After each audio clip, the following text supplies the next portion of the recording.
اب اس میں شاید آپ ناراض ہوں گے، یہ کیا کہہ رہا ہے کہ اکثریت مسلمانوں کی مومن نہیں ہے، مسلم ہے، مسلم ہے۔ اس لیے اکثریت مسلمانوں کی اگر مومن ہوتی تو مسلمان دنیا میں ذلیل و خوار نہیں ہو سکتا تھا۔ وَلَا تَهِنُوا وَلَا تَحْزَنُوا وَأَنْتُمُ الْأَعْلَوْنَ إِن كُنتُم مُؤْمِنِينَ۔ اے مسلمانوں گھبراؤ نہیں، افسوس نہ کرو، ہمارا وعدہ ہے اگر تم مومن ہوگے تو تم ہی سب سے بلند ہوگے۔ تو آج تو ہم بلند نہیں ہیں، بلند تو امریکہ ہے، بلند تو برطانیہ ہے، بلند تو یورپ ہے، یورپین یونین ہے، چائنا ہے، رشیا ہے، بلند تو یہ ممالک ہے۔ G7 G8 G9 G11 G13 G15 وہ لوگ بیٹھتے ہیں اور دنیا کے معاملات طے کرتے ہیں، اور ان میں سے کسی میں نہ G7 میں نہ G15 میں کوئی مسلمان ہے ہی، نہ 3 میں نہ 13 میں۔ ہماری حیثیت کیا ہے؟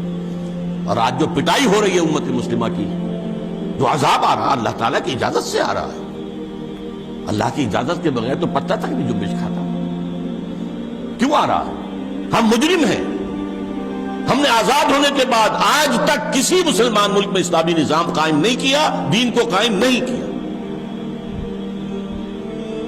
جو آزاد ہوا اس نے یا قبلہ بنا لیا واشنگٹن کو یا بنا لیا ماسکو کو، اسلام کے لیے۔ تو ہم اللہ کے مجرم ہیں، یہ سزا اللہ کی طرف سے بھی مل رہی ہے،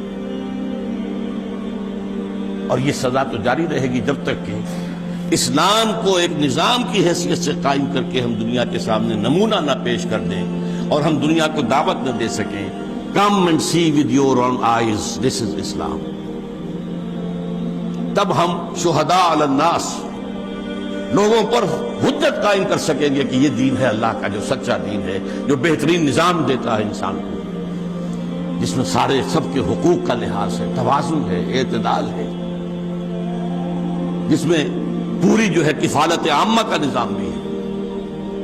خلافت راشدہ میں بچے کا پیدا ہوتے ہی اس کا وظیفہ مقرر ہو جاتا تھا۔ زکوٰۃ کے نظام کے تحت جو ہے سوشل سیکیورٹی، اور وہ سوشل سیکیورٹی جو آج آپ کو نظر آ رہی ہے اسکینڈینیوین کنٹریز میں، وہ مسلمانوں میں تھی۔